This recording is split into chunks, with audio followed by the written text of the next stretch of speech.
So now we will have here on stage Lean Institute Africa. So I will have Norman here and the Kaizen Powering Africa, the case of Ethiopia. Hello, Norman. Hello, Chris. How are you? I'm fine. I will leave you guys on stage. Really, Okay, well, thank you. thank you. I just need to figure out how to present my slides.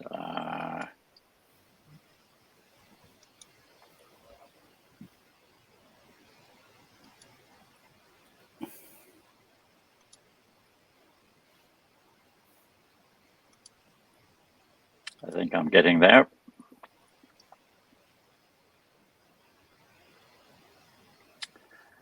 Just by way of introduction, let me say that my role is to introduce my colleague, Getahun Makonnen from Ethiopia. He is a very experienced advisor in Africa with respect to Kaizen, and has collaborated very closely with the Japanese International Cooperation Agency over a number of years now. I don't know why my slides are not showing.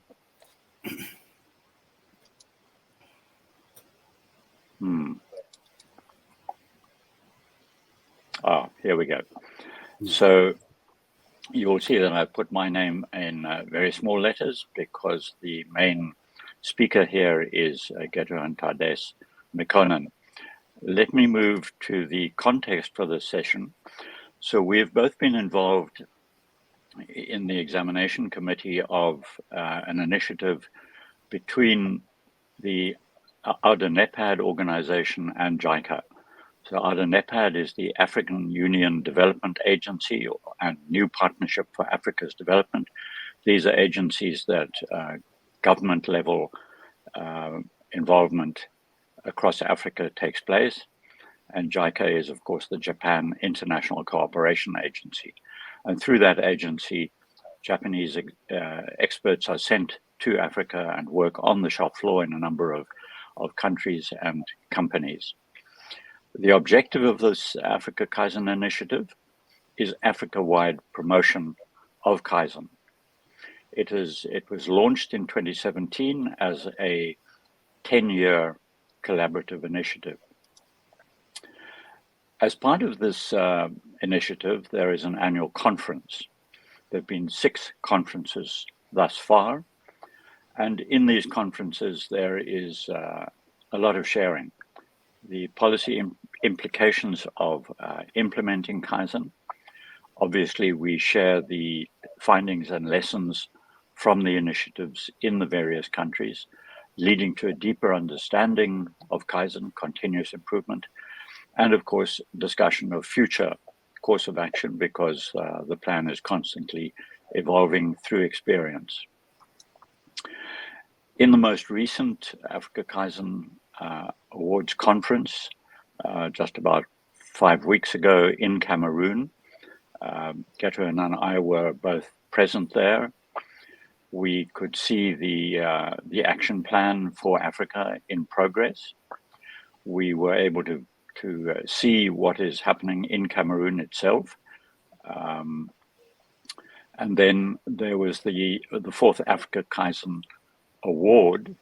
And just briefly, 18 companies from 9 African countries had applied for the award.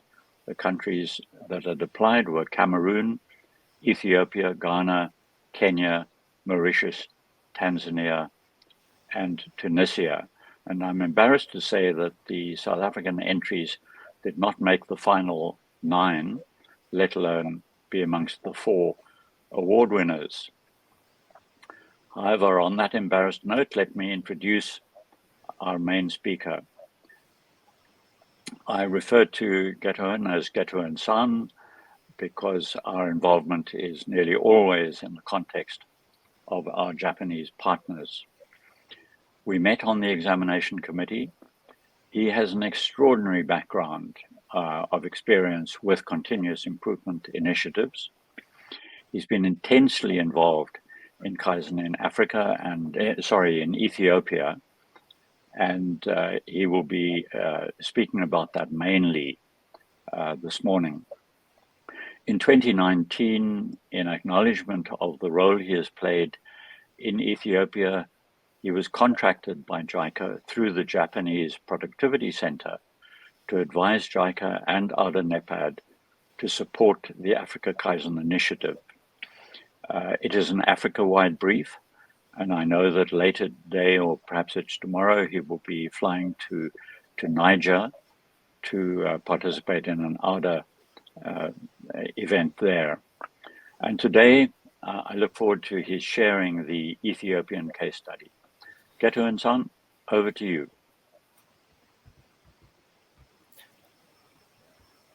Okay. May I thank you very much, Professor Normal, for the good words, if I deserve that. So now I'm sharing my presentation. Yeah. So good morning and good afternoon to all of you, whenever you are in the universe. Without taking any time, let me introduce what Africa Kaizen Initiative, starting from the point Professor Norman Fall has described earlier. There are 16 countries and 18 institutions involved in African Kaizen initiatives. Those in red colors you see on the slides are Kaizen implementing countries on the left side. On the right side, in blue color countries, Papa countries. So these are the countries initially incorporated in this initiative, and through time to expand these activities all over the continent. Having said that, with the specific initiation of Kaizen or introduction of Kaizen in Ethiopia, the first initiation is JICA supported 3 capacity building program, which is started in October 2009. The first initiation was to select pilot companies and test the transferability of Kaizen in African context, in African companies, with the introduction of basic Kaizen to 10 consultants for almost 2 years. Having succeeded in this and seeing the progress, the Ethiopian government established Ethiopian Kaizen Institute to broaden this improvement movement countrywide. And then the second project sooner started from November 2012 to November 2015. At this time, the project trained 57 consultants in advanced level and introduced Kaizen in 131 TVET trainers, 51 large and medium enterprises, and 198 MSc synthesized. Well, in the same way, this project also succeeded. And having seen the achievement by both governments, the third project was launched again to train more consultants on more advanced Kaizen, and developed a certification system and award system to motivate more companies. The second initiation is seeing these successes through 3 projects. The government initiated and launched a MSc program on Kaizen at the university level. So far graduated about 73 consultants. In the process, the Ethiopian Kaizen Institute started modeling Ethiopia Kaizen. The reference is the circle level identification and the instruction guideline for QC circle leaders, published by JUSE 2005.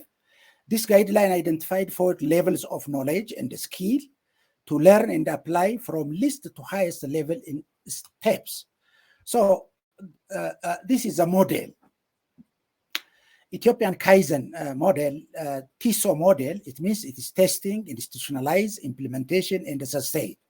The abbreviation stands for, and ownership, the abbreviation stands for these 5 activities. And the knowledge and the skill is divided into 3: first level, second level, and third level. And the time frame is attached to them. Why they need this is, or what is the rationale to this is to customize Kaizen with the learning ability of young consultants.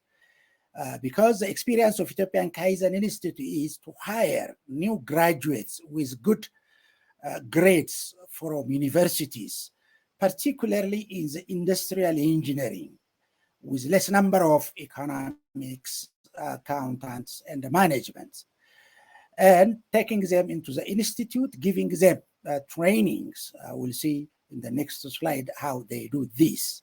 So that is it. So the customization process is to level or to compartmentalize the knowledge that we get or acquired from Japan into 3 levels. The second is the absorptive capacity to apply by companies. Yes, our companies are specific and unique.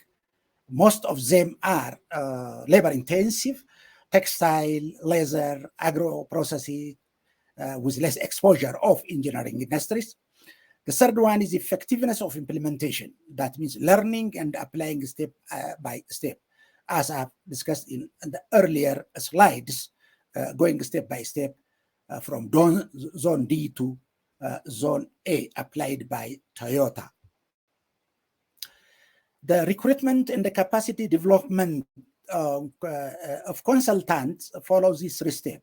It's a bottom-up staffing and the career development. As I said earlier, the institute recruits directly from universities, trains them, and develops them, promotes them.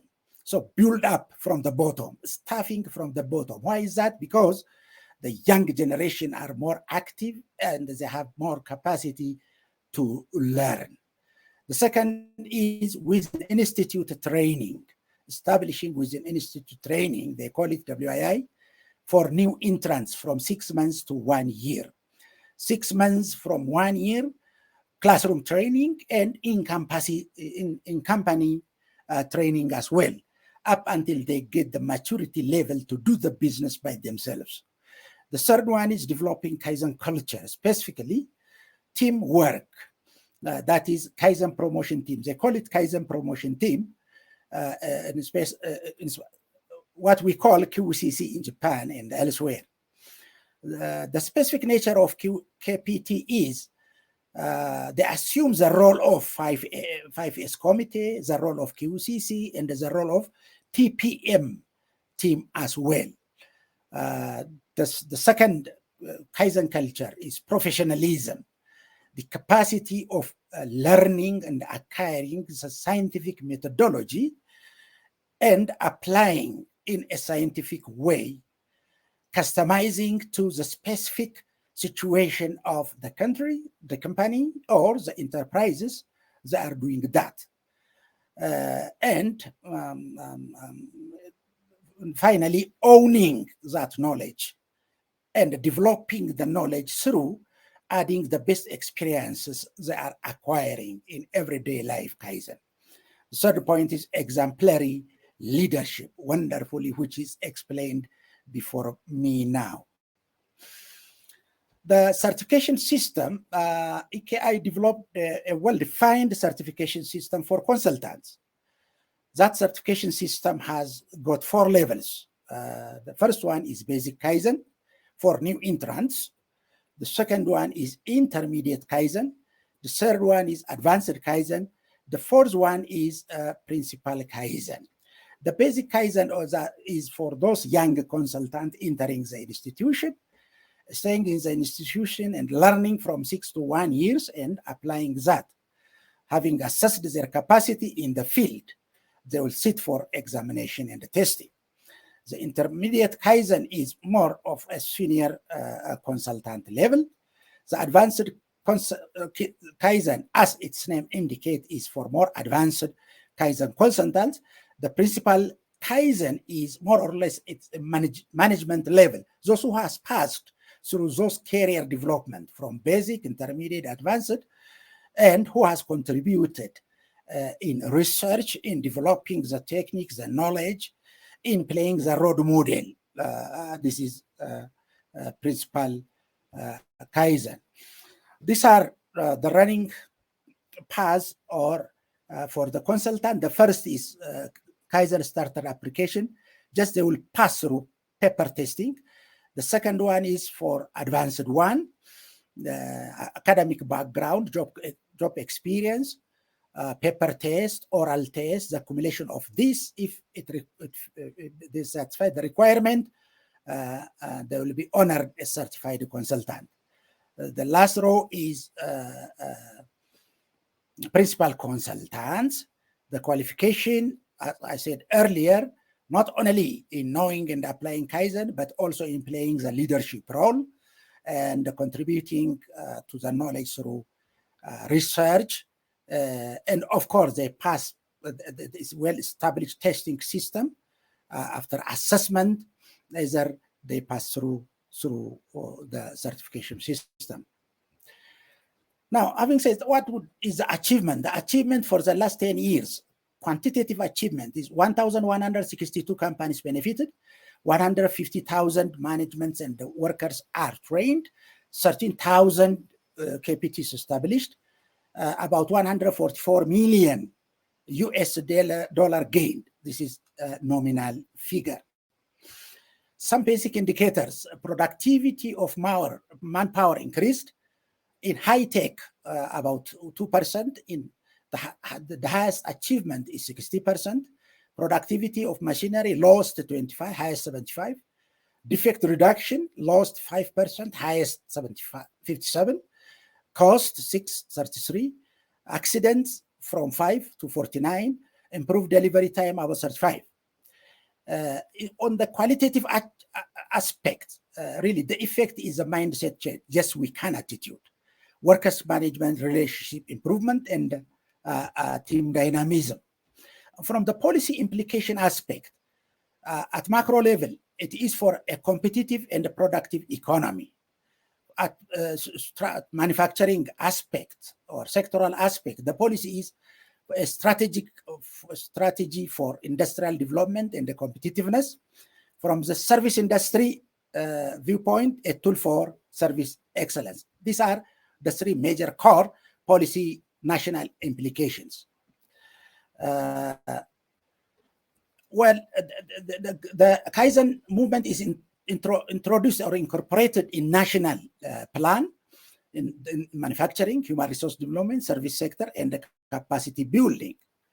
The key success factors are commitment of the government, commitment of EK as leadership and the staff, establishing a system of succession plan for leadership, commitment of managers in companies, Kaizen teams also, and the continuous support of JICA.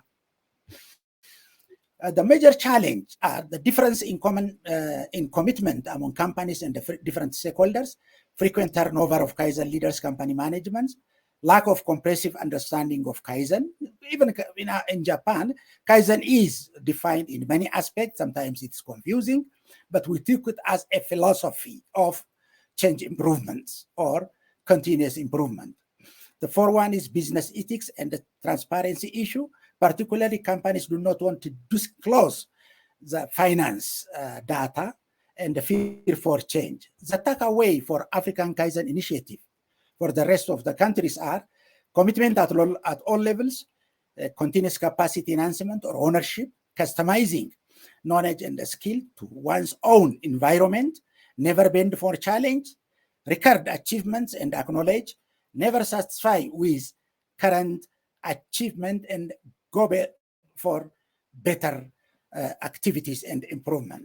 That's my presentation. Thanks for your attention. If there are any questions, ready to accept. Thank you.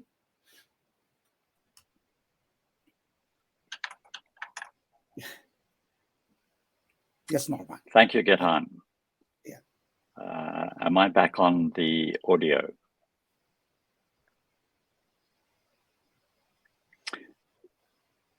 Getahun, thank you very much for taking us through that. I realize that you've had to simplify enormously, and you have given us a very big overview. It's very interesting that you have introduced such young people into the system. You talked about young and being faster learning. greater capacity for learning. Give us an idea of how young these people are and what their backgrounds are before you begin the training with them. Thank you, Norma. I gave some time for question and intervention of like this one, which is very interesting. What we do is we send the management staff to different universities in the country. Particularly, we focus on initially on industrial engineering mainstream. Why? Because, as you know in detail, most of the techniques of Kaizen or the tools of Kaizen require some basic technical background to understand and to implement as well. So in this belief, we recruit industrial engineers with good grades from universities. In consultation with the university, we give them examination, particularly because knowing technical background alone is not enough, because one has to know the pedagogical aspect, how to transfer those knowledge, particularly to adult working class or working groups in the universities. So we see their charisma or encouragement, and also explore their interest as well. So having observed that, we recruit from universities based on, of course, a well-defined recruitment policy. Then we bring them into the institutes and conduct the training for them. At this time, the training is given by those who were already trained by the Japanese and experienced their knowledge in the company and prove that they have the capacity to make training and consulting in the industry by themselves without more supervision. This is one. So after this introduction, we get them into the companies and supervise them also in the field. So in this process, we quickly duplicated the consultant number of the Ethiopian Kaizen Institute, unlike those in other, for example, African countries, which is fixed only in the project number. The project number largely doesn't extend more than 30 or something like that. Did I answer your question, Professor? Yes, thank you, Getahun-san. It's really interesting that you've taken this approach in collaboration with the Japanese. It almost flies in the face of the way in which most of the institutes would work, where one's looking for more experienced individuals who work on a one-by-one basis with companies. And I just want to say that in my engaging with some of the consultants at the conferences, the Africa Kaizen Award conferences, I've been so struck by the enthusiasm of these consultants. Now, I haven't met any real youngsters. The ones I've met have been kind of 35, 40, but really dedicated, running their own consulting companies, working widely, marketing their activities, and showing really good results. Another thing that the Lean Institute members of the Lean Global Network will shy away from is any kind of certification, arguing that there is no expertise, there is only experience. I'm particularly struck by the fact that you are introducing young people into this program. And I wonder, two questions really. The one is, how effective are they in dealing with the older workplace people that they have to engage with? And I've forgotten my second question. So perhaps just give us a sense of how do these young people engage? How are they accepted? I guess I also want to stress, just before you answer that question, is I've also heard the Japanese consultants who come into Africa saying that they want to work with engineers. They want to work with people who are technically qualified.